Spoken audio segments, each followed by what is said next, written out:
Irmãos, eu peço que vocês abram a sua Bíblia no livro de Isaías, profeta Isaías, no capítulo 61.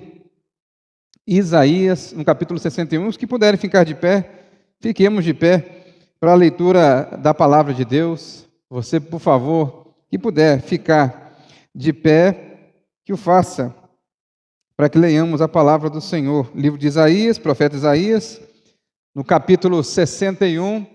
Nós leremos do verso de número 1, primeiro verso, até o verso de número 6. Desafio hoje falar de Antigo Testamento, tendo um professor de Antigo Testamento aqui. Mas eu espero que o Senhor, Deus, me use e que eu diminua e que o Senhor cresça, que o Espírito Santo fale através de mim. E eu gostaria de falar desse tema, falar sobre a boa nova de salvação. Já que falamos do Jesus pedagogo, do Jesus professor, eu gostaria de tratar dessa boa nova de salvação, dessa mensagem do Evangelho que está registrado na Sagrada Escritura. Amém? Quem achou diz amém. Quem não achou, acompanhe conosco no telão. Diz assim a palavra do Senhor. O Espírito do Soberano, o Senhor, está sobre mim, porque o Senhor ungiu-me para levar boas notícias aos pobres. Enviou-me para cuidar dos que estão com o coração quebrantado, anunciar a liberdade aos cativos e a libertação das trevas aos prisioneiros, para proclamar o ano do favor do Senhor, o ano aceitável do Senhor, o dia da vingança do nosso Deus, para consolar todos os que andam tristes e dar a todos os que choram em Sião uma bela coroa em vez de cinzas, óleo de alegria em vez de pranto, e um manto de louvor em vez de espírito deprimido ou angustiado. Eles serão chamados carvalhos de justiça, plantio do Senhor, para a manifestação da sua glória. Eles reconstruirão as velhas ruínas e restaurarão os antigos escombros. Renovarão as cidades arruinadas, que têm sido devastadas de geração em geração. Gente de fora vai pastorear o rebanho de vocês. Estrangeiros trabalharão em seus campos e vinhas. Mas vocês, todos, serão chamados sacerdotes do Senhor, ministros do nosso Deus.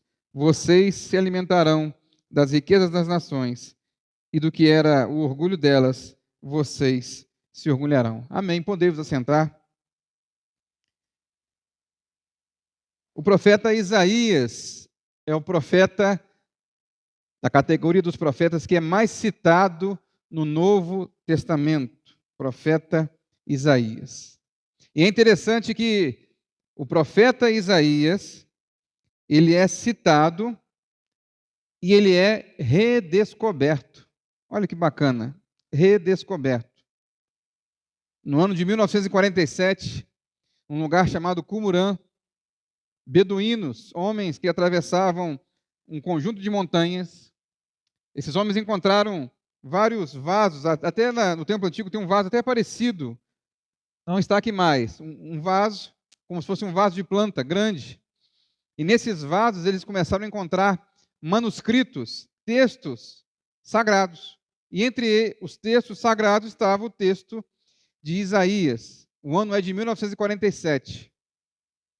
O interessante, o que chama muita atenção é que esses livros, ou esses rolos, esses manuscritos, após cuidadosa análise, identificam 100% do que é Isaías hoje. Ou talvez 99,999, considerando que falta uma letra ou uma vírgula que foi retirada do texto. Vírgula não, uma letra.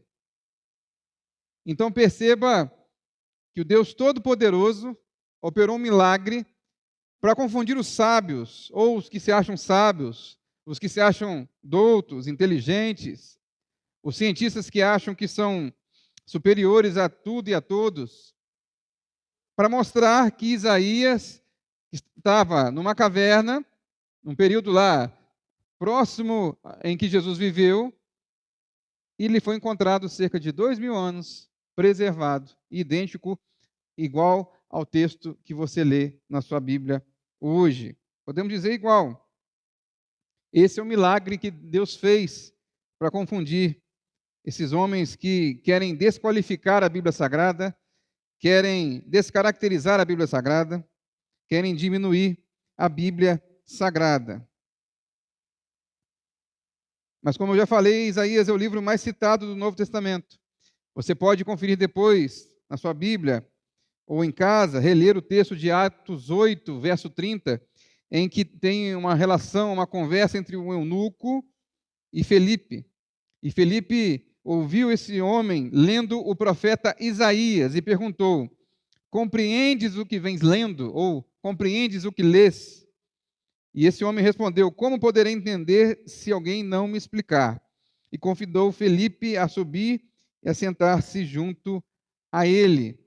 Ou seja, esse homem já estava lendo o livro do profeta Isaías, mas ele não estava, de fato, compreendendo, tendo a hermenêutica correta, porque lhe faltava conhecer Jesus, aquele que é citado de forma grandiosa no livro de Isaías. É claro que Isaías não fala somente de Jesus, ele vai falar de outros temas também. E às vezes a gente tem que ter cuidado para não exagerar nessa aplicação direta a Jesus. Mas esse texto, por exemplo, nós temos uma hermenêutica, uma interpretação excelente. Você pode abrir comigo na sua Bíblia Sagrada ou no telão, Lucas 4, em que Jesus cita esse texto a partir do verso 18, 14 até o 21, quando ele está numa sinagoga em Nazaré, e ele lê o texto de Isaías 61, que lhe é apresentado, ele diz no verso 21, Lucas 4, verso 21, e ele começou a dizer-lhes: hoje se cumpriu a escritura que vocês acabaram de ouvir.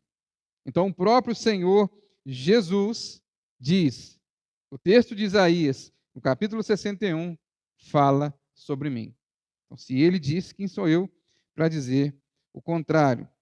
O livro fala da expressão do servo sofredor, em outras expressões do Novo Testamento, e esse servo, como está lá em Isaías 53, é identificado como Jesus. Isaías capítulo 42, verso 1 diz: eis aqui o meu servo, a quem sustenho, o meu escolhido, em quem a minha alma se compraz. Pus sobre ele o meu espírito, e ele promulgará o direito para os gentios. Olha que bênção. Isaías está profetizando que sobre esse servo, o servo sofredor, o Senhor Deus colocaria o espírito dele para que ele levasse a mensagem de salvação para os gentios. Vocês sabem muito bem que os gentios são aquelas pessoas que não são de origem judaica. Basicamente é isso. Então, eu e você temos acesso à salvação por meio de Jesus Cristo. Eu quero que você mantenha a sua Bíblia aberta e eu quero falar um pouco desse texto, começando sobre o verso 1, que diz que é para pregar a boa nova ou pregar a boa notícia. E diz assim: o Espírito do soberano Senhor está sobre mim, porque o Senhor ungiu-me para levar boas notícias aos pobres. Enviou-me para cuidar do que estão com o coração quebrantado, anunciar liberdade aos cativos e libertação das trevas aos prisioneiros. Isaías começa falando as características desse servo, as características desse homem que está sendo narrado aqui. E a primeira característica dele é curar os quebrantados de coração.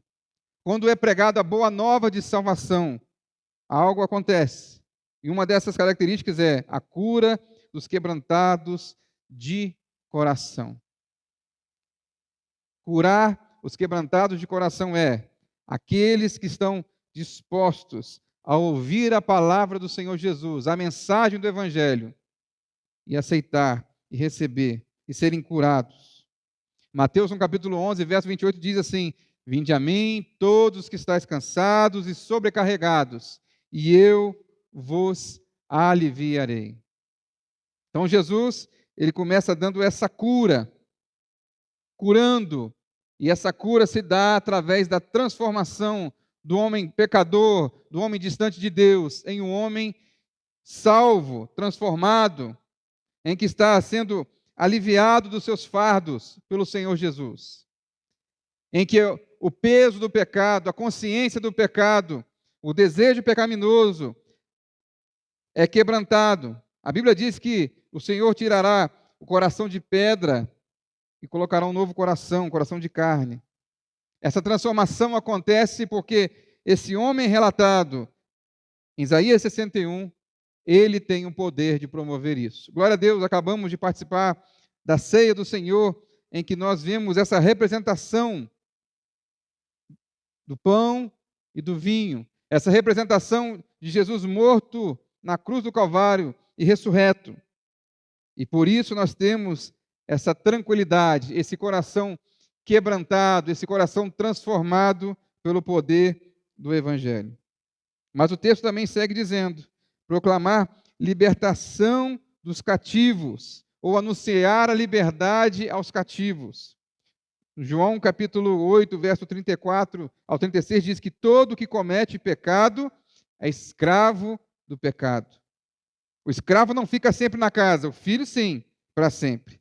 Se, pois, o filho vos libertar, verdadeiramente sereis livre. Então, Jesus veio para libertar os cativos, os que estavam aprisionados, os que estavam presos. E nós hoje entendemos que essa prisão aqui, é claro que existem alguns contextos que nós vemos em Isaías, lá do povo exilado na Babilônia, mas também existe a ideia de libertar os cativos. E Jesus disse: eu sou aquele que irei libertar os cativos. Ele não está lá mais preocupado em libertar os judeus da Babilônia, como aconteceu antes. E, de fato, aconteceu. Mas libertar todo aquele que está aprisionado pelo pecado. Eu e você, sem Jesus, nós estamos distantes de Deus, estamos presos, algemados, cativos ao pecado. Mas é o sangue do Cordeiro, vertido na cruz do Calvário, que nos dá essa libertação. Interessante que eu falei sobre cura e libertação nos dois primeiros itens. E tem muita gente que vem para a igreja porque quer uma cura física e quer uma libertação, por exemplo, de um trabalho feito por uma outra religião, por um mal olhado, por algo do tipo. Mas vem com a intenção errada, porque o ideal correto seria que eles desejassem ser curados do pecado, libertos do pecado. E aí sim, o Senhor Jesus poderia trazer de fato a verdadeira liberdade. Muitas pessoas estão aí fora, procurando libertação dos vícios, procurando libertação de problemas, mas querem usar Jesus e o seu poder apenas como um gênio da lâmpada, apenas resolver os seus problemas, apenas dar liberdade a problemas, alguns casos provisórios, problemas humanos, mas não querem caminhar com Jesus, não querem, como diz João 8, serem verdadeiramente livres do pecado, ser verdadeiramente livres e terem comunhão com Jesus, andar com Jesus. Só querem usar de alguns benefícios que Jesus pode trazer do ponto de vista humano. E aí está o grande erro de muitas pessoas. Mas ele também traz liberdade a todos algemados, como está lá em Gálatas 3, verso 13. Cristo nos resgatou da maldição da lei, fazendo-se ele próprio maldição em nosso lugar, porque está escrito: maldito todo aquele que for pendurado no madeiro. Gálatas, no capítulo 3, verso 13. Então, ele se faz maldição. A lei, ela nos mostra a santidade de Deus. A lei que foi dada a Moisés no Sinai e todos os mandamentos de Deus no Antigo Testamento mostram um Deus santo, o Deus que odeia o pecado, que quer ficar distante do pecado, que não comunga, que não tem comunhão com o pecado. Mas a lei, entre uma das suas funções, é mostrar e apontar para nós que nós somos pecadores, que nós somos distantes de Deus, e que nós somos malditos sem Jesus. Mas Jesus se fez maldição por nós. Ele fez o que a teologia chama de substituição penal.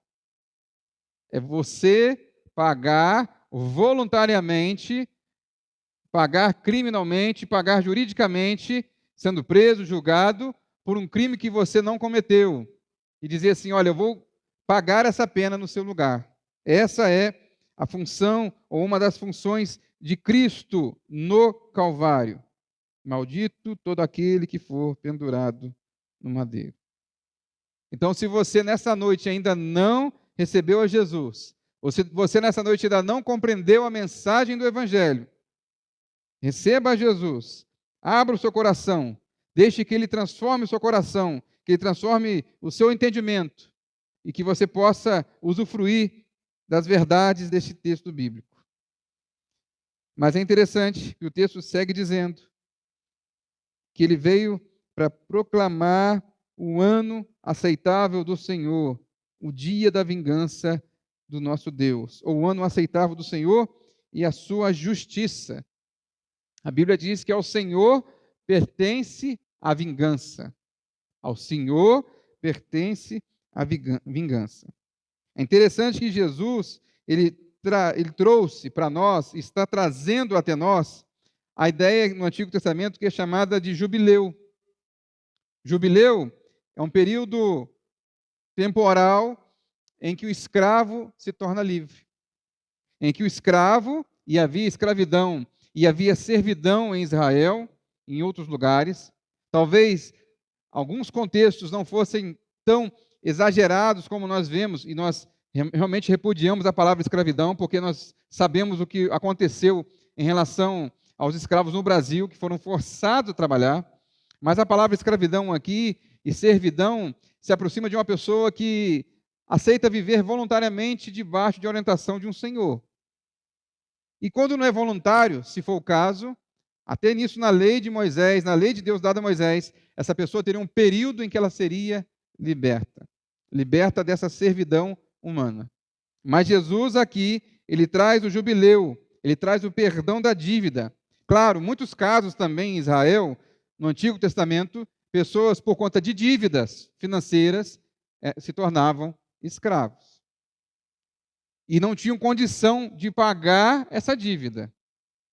Então trabalhavam para um senhor. Mas havia um período em que essa pessoa deveria ser liberta, ter total liberdade. Então, Jesus traz esse jubileu, esse período. Diz aqui em Levíticos, no capítulo 25, versículo 10, santificareis um ano, o 50º, ou seja, trabalhou 49 anos, e proclamareis a liberdade na terra a todos os seus moradores. O ano de jubileu vos será, e tornareis cada um a sua possessão, e cada um a sua família. E também a terra não será vendida em definitivo, porque a terra é minha, pois vocês são para mim estrangeiros e peregrinos. O Senhor Jesus nos traz a libertação do pecado, a escravidão do pecado.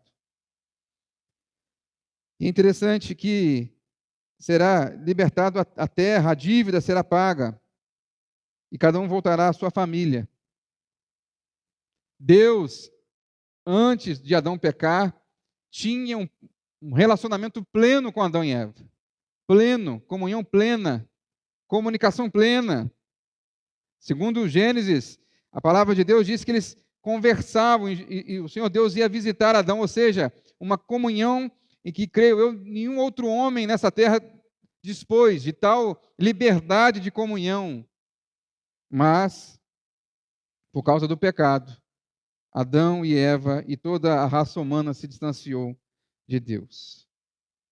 Então, você pode tomar posse dessa bênção, da bondade de Deus, do ano da bondade do Senhor. Também a justiça divina, o juízo final que nós passaremos.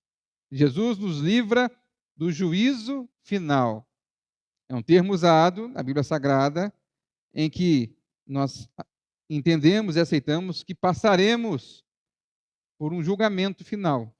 Um tribunal como nós vemos na televisão ou como existe hoje em todas as cidades do Brasil, praticamente, um tribunal, em que nós seremos colocados no banco dos réus. Mas, como diz lá em 1 João, capítulo 2, verso 1, nós teremos um advogado. E diferentemente dos advogados aqui da terra, esse advogado ele chegará com uma fiança, pagando uma fiança impagável. Uma fiança impagável. Eu lembro uma vez que nos Estados Unidos foi declarada uma fiança de mais de 2 bilhões de dólares, que era para tentar fazer com que a pessoa não fosse liberta provisoriamente lá no julgamento. Mas o nosso pagamento não tem preço do ponto de vista humano. Não tem preço. Porque é a separação eterna de Deus. É a ira de Deus. Então, Deus vai julgar a humanidade. E com Jesus, com esse advogado, nós teremos a anistia, a liberdade de podermos viver no céu, lindo céu, na morada eterna com Ele.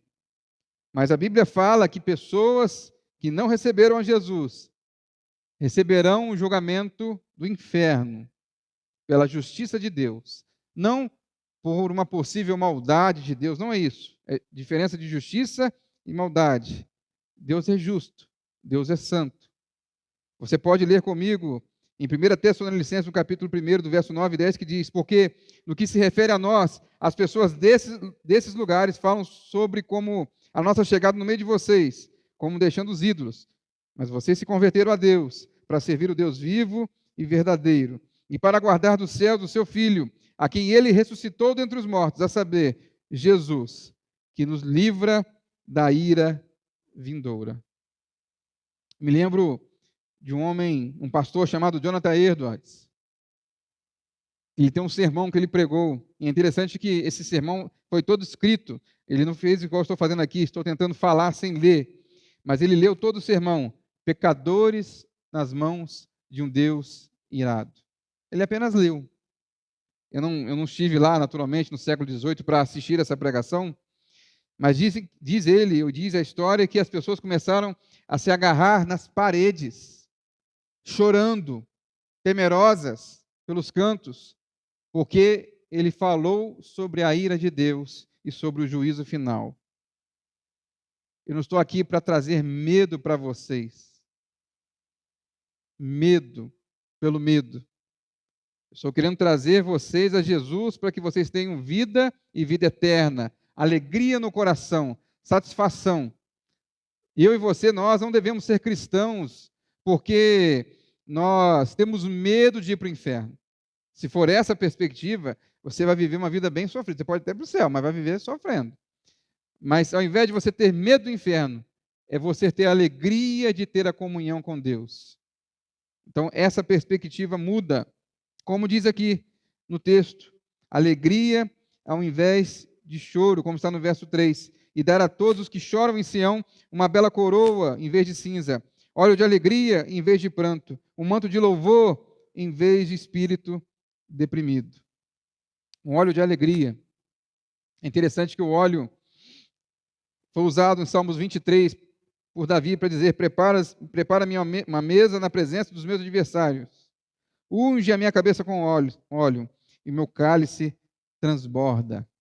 Essa unção dará a nós alegria, a unção do Espírito Santo, a certeza da salvação através do Espírito Santo, o enchimento do Espírito Santo nos trará essa alegria. Existe um texto muito conhecido, que eu já preguei aqui na igreja, sobre Jesus e a mulher pecadora, que se derrama aos pés de Jesus com óleo preciosíssimo. Então, começam os murmúrios, as murmurações dos homens, dizendo: quem é esta mulher para derramar um óleo tão precioso aos pés de Jesus? Eu lembro a vocês que as mesas antigamente eram mesas baixas, então os pés ficavam para trás, você sentava no chão, então ela se derrama aos pés de Jesus, mesmo até inicialmente sem Jesus perceber. Mas Jesus disse assim para ela, em Lucas 7, você não ungiu a minha cabeça com óleo, mas esta com perfume ungiu os meus pés. Ou seja, o anfitrião naquele contexto, deveria ungir a Jesus com óleo, mas por descrença, por descrédito, por desmerecimento total, por falta de honra àquele homem chamado Jesus naquele momento, então Jesus disse: olha, mas essa mulher derramou um perfume no meu pé e ungiu o meu pé. Por isso afirmo a vocês que os muitos pecados dela foram perdoados, porque ela muito amou, mas aquele a quem pouco se perdoa, pouco ama.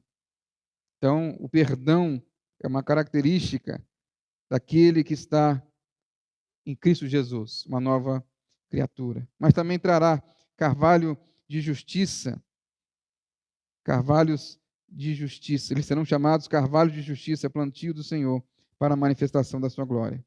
Um autor sugere que estaremos novamente na Canaã. O povo será justo para a glória de Deus. Mas também, para finalizar, para encerrar, nós temos algo aqui que é preciosíssimo a nós e que muitas das vezes nós mesmos não entendemos e não aceitamos e não trabalhamos, que é o sacerdócio universal através de Cristo. Sacerdócio universal através de Cristo. No verso 6 diz assim: mas vocês serão chamados sacerdotes do Senhor, ministros do nosso Deus. Vocês se alimentarão das riquezas das nações, e do que era o orgulho delas, vocês se orgulharão. É interessante, muito interessante, que aqui Isaías já está prometendo a nós um sacerdócio. Sacerdócio é aquele que faz a mediação, a conversa, que abre a comunicação entre Deus e os homens, podemos assim dizer. Mas eu e você, através de Jesus Cristo, nós somos sacerdotes da nova aliança. E nós temos, então, com esse título de sacerdotes, total acesso a Deus, através do sangue do Senhor Jesus Cristo. 1 Pedro, capítulo 2, verso 9, corrobora o que está escrito aqui.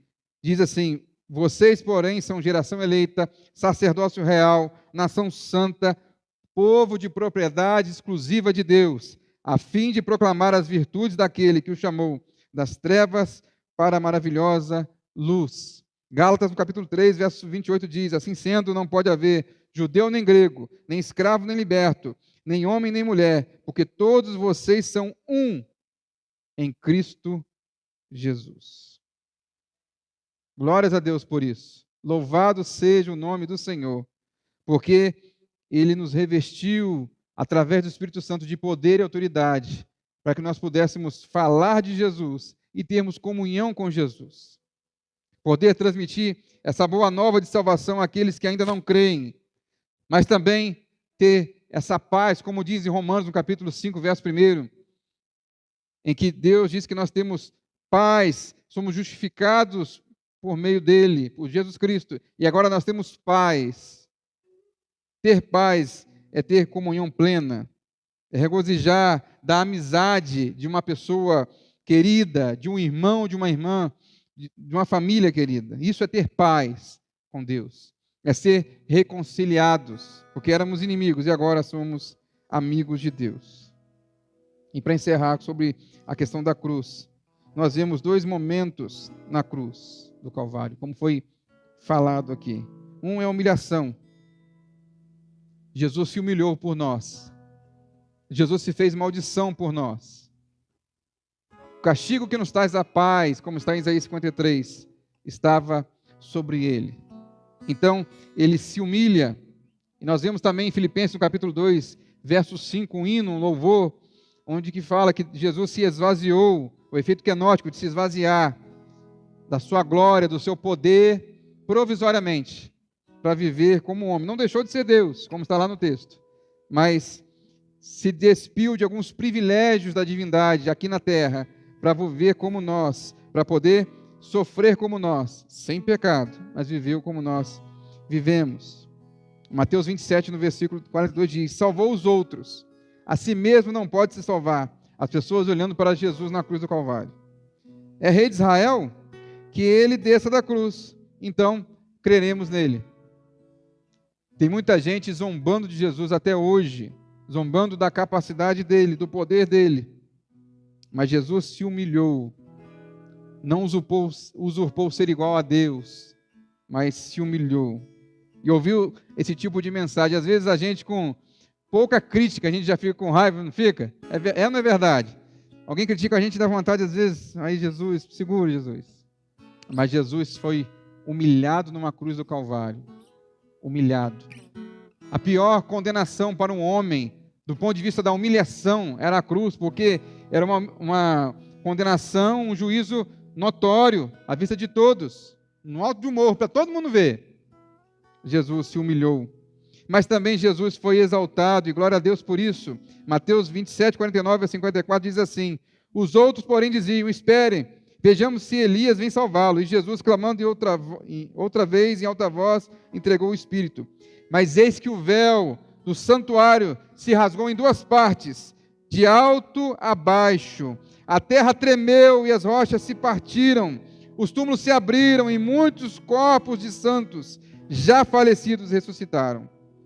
E saindo dos túmulos, depois da ressurreição de Jesus, entraram na cidade santa e apareceram a muitos. O centurião, o guarda romano e os que com eles guardavam Jesus, vendo o terremoto e tudo o que se passava, ficaram possuídos de grande temor e disseram: verdadeiramente este era o Filho de Deus.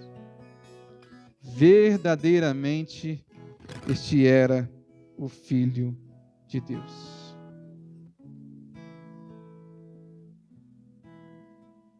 Meus irmãos, uma vez um pregador novo disse para um pregador, ou melhor, um pastor antigo disse para um seminarista, que pregou muito bonito, falou muitas palavras bonitas, e ao final da pregação ele disse: olha, se você não tiver nada para pregar, fala sobre Jesus. Eu sei que pode ser redundante, repetitivo, mas falar sobre a mensagem do Evangelho é a razão de nós estarmos aqui nesta noite. Falar de Jesus. Que bom se você já tem Jesus no seu coração, se você já recebeu Jesus no seu coração. E se você quer conhecer mais dele, compre o livro do pastor Ronaldo, para você se aprofundar com muito carinho, com muita atenção sobre quem foi o Jesus naquele período humano e quem é Jesus para nós, o que ele representa.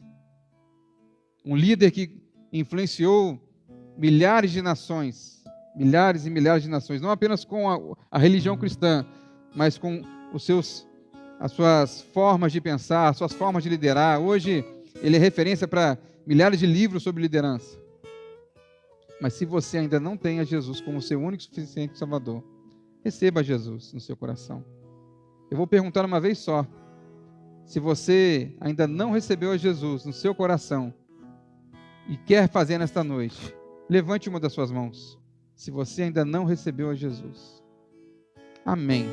Eu quero acreditar que todos aqui já receberam Jesus. Eu quero crer que você já confessou no seu coração sobre quem é Jesus e já o recebeu e se tornou servo de Jesus, escravo de Jesus. E o desejo do meu coração é que você o ame e que dê liberdade para que ele modifique a sua vida por completo. Então eu quero orar por você nesta noite. Eu quero que você fique de pé, todos vocês que já receberam a Jesus, e que você possa no seu coração sair com essa garantia, com esse selo dessa promessa, de que Jesus morreu no nosso lugar para nos dar vida eterna. E Jesus morreu e virá uma segunda vez. Foi falado aqui de manhã sobre a volta de Jesus.